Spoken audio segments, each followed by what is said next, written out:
10th standard max common half-yearly examinationக்காக previous various district question paper with detailed solution ஓட analyse பண்ணிட்டு இருக்கோம் from JK Tuition Center Madurai. இந்த மாதிரி various district question paper நீங்க நல்லா தரவா பார்த்துட்டா will get more than 90% of the marks கண்டிப்பாக வாங்க முடியும் students.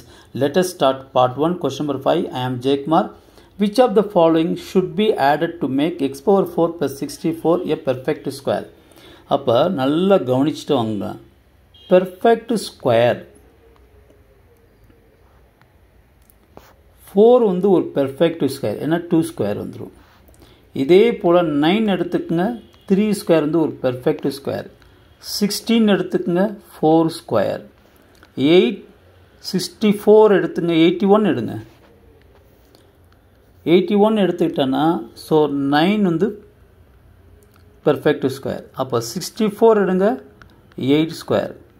இப்போ a square plus b square plus 2ab அப்போ a plus b the whole square வந்து இதுதான் perfect square. 64 8 squareக்கு perfect square. 81 9 square is the perfect square. அதே போல a square plus b square minus 2ab எடுத்துக்கிட்டனா a minus b the whole square. அப்போ இதுக்கு யார் perfect squareனா a minus b the whole square தான் perfect square. Okay students, இப்போ கவனிங்க. x power 4 plus 64 இருக்குது. அப்போ x power 4 எப்படி எழுதலாம்? x square the whole square எழுதுங்க. இங்கே 8 square. 8 square is equal to என்னது? 64. இப்போ a plus b the whole square formula பாருங்க. ஒரு perfect square இது. அப்போ இது என்ன வரும்? a square plus b square plus 2ab.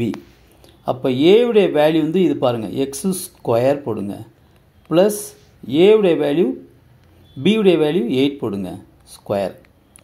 அப்போ ஏற்கனவே சொல்லியிருக்கேன் பாருங்க a square plus b square plus 2ab யாருக்கு perfect square? a plus b the whole squareக்கு perfect square.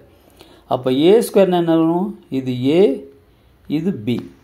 அப்போ x square the whole square plus 8 the whole square plus 2 into a x square b வந்து 8. அப்போ x power 4 plus 64 plus 16 x square இருக்கு. அப்போ யாரை add பண்ணனா இது வந்து ஒரு perfect square மாறும்? 16 x square நீங்கள் ஆட் பண்ணனா 16 x square should be added to make x power 4 plus 64 is a perfect square மாறிடும். வேற எதுவுமே நீங்கள் ஆட் பண்ணனா perfect square வராது. இது ஆட் பண்ணாதான் எனக்கு perfect square வரும். ஓகே, அப்போ இதற்கு யார் perfect square? இதுதான் perfect square. அப்போ என்ன நம்பர் ஆட் பண்ணனா உங்களுக்கு perfect square வரும்? 16x square. அப்போ option B is the correct one. Wish you all the best. Subscribe பண்ணிட்டு ப்ளஸ் லைக் பண்ணிட்டு ப்ளஸ் ஷேர் பண்ணிட்டு பாருங்கள் ஸ்டூடெண்ட்ஸ். Thank you.